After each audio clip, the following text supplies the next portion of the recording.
Hello everyone, and welcome to another book review in Alex's Reading Room. Today we are going to review Inherit the Stars by James P. Hogan. This is, in short, a fantastic book. Let's start off with the basics, shall we? This book was written by James Hogan. It is a sci-fi book. The copy that I have is 216 pages, and the sexuality I put at a 0 out of 3, the language at a 1 out of 3, the substance at a 2 out of 3, because there is just some alcohol and tobacco. It's very light, but still, based on the strict rules of the substance criterion, that would constitute a 2 out of 3, just because it is present. And the death and injury at a 1 out of 3. It is advanced. However, the advanced criterion does not go into my decision of what to rate it as far as age appropriateness. So as far as that, I rated a 9. All right. This book is appropriate for nearly all ages.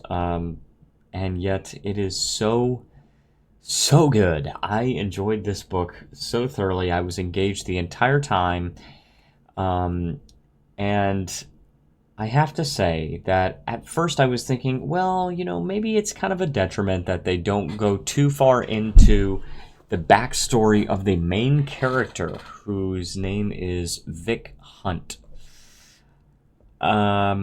They actually don't go into the backstory of any of the main characters. There's also like a Professor Dan Checker. I don't know how to pronounce that name. I'm sorry.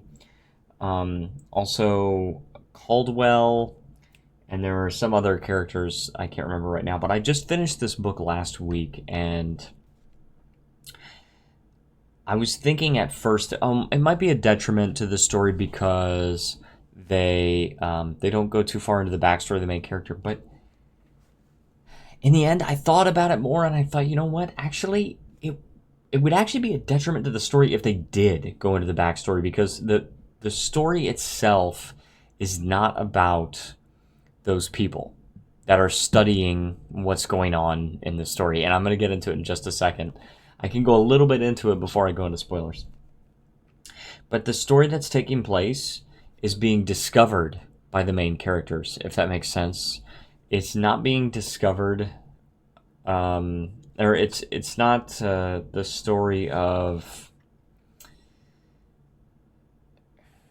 It was not being. It's not the story of the main characters. The story is being discovered and told basically by the main character. So it would be a detriment to the story if they did go into the backstories. And I have to say, I rate this book a 10 out of 10. I've looked at it 6 different ways from Sunday, and I cannot do anything but rate this a 10 out of 10. I cannot find anything I don't like about this book, I have to say, and that makes it a strong competitor with The World of Susie Wong, because that is my favorite book, The World of Susie Wong, and this might have to be number 2. I have to say, this is just a fantastic book, but let me just read the back of the book, because you guys have probably seen the big text here. The man on the moon was dead. So the back of the book reads, the man on the moon was dead. They called him Charlie. He had big eyes, abundant body hair, and fairly long nostrils. His skeletal body was found clad in a bright red spacesuit, hidden in a rocky grave. They didn't know who he was, how he got there, or what had killed him. All they did know was that his corpse was 50,000 years old, and that meant that this man had somehow lived long before he could have existed. That is all I can say without going into spoilers. That said, I'm going to go into spoilers now. So spoiler alert for those that plan on reading this book, and you should. I honestly hope that most of you don't watch this because you're going to read this book. Now that that has been said, wow, this freaking book, man. So this book, as far as I know, is actually not in print anymore. I had to get a used copy, and the one I got was in pretty good condition. But it is available in ebook and audiobook. But I don't roll that way. I like to try and get print books if I can. So with that being said, this is... So the story is about this guy that they find dead on the moon. They called him Charlie. And they do these studies and they find out, I mean, he's human. I mean, like they do all these studies about like his bone structure and they like the I don't know, dead cells and stuff. The language is very advanced. I have to say this is an extremely advanced book. But they do all these studies about, you know, like just everything about him is just fully human. It's just he's completely human. It's not another species. So where could this guy have come from? And over the course of the book, they determine, and they come up with all these theories and everything like that, and they basically determine, huge spoiler alert, the asteroid belt in the solar system was once a planet that they are calling Minerva. Okay, and they also discover that Earth did not have a moon.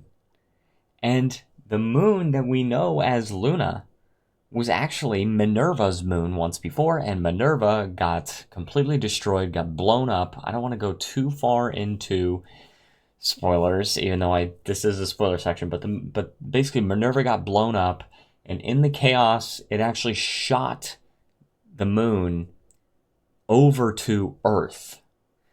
And gosh, I want to say a lot more, but suffice it to say that this ending is done perfectly.